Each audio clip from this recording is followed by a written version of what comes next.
dah jumpa baju I for my pre-wedding photoshoot. Wait, Allahu Akbar! I got from Hijab Istahab warehouse sale. I'm gonna share with you guys what inside. Jom. I rasa I dah jumpa baju I for my pre-wedding photoshoot.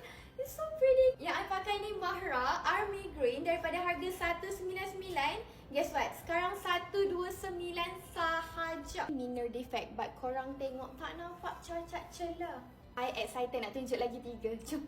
The next one, color burgundy. This one Maha Abaya. It's so perfect, Masya Allah. Ada 3 layer. Satu dia bagi inner. And lace yang you pakai ni, the last one, the outerwear.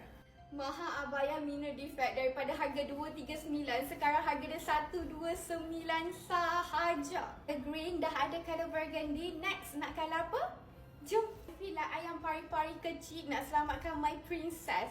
This is Glinda Dusty Pink. Pink ni daripada harga dia 139, now below RM99. So yang dari tadi I pakai from Hijab Istahab, it's so flowy, sangat ringan, sangat lembut and cantik. Excited nak pakai next collection ni. Sangat sopan ya baju ni. Saya suka, saya jatuh cinta and I nak grab banyak-banyak. This one Nadina dress daripada harga 199, sekarang 149 je tau. Banyak drop daripada RM29 sampai RM99 tau. Grab banyak-banyak tau untuk raya tahun depan. Bye! This collection korang boleh dapatkan di Bandar Bukit Raja HQ Hijab Istahab dari 5 sampai 7 hari bulan ni tau. And boleh beli dekat website Hijab Istahab.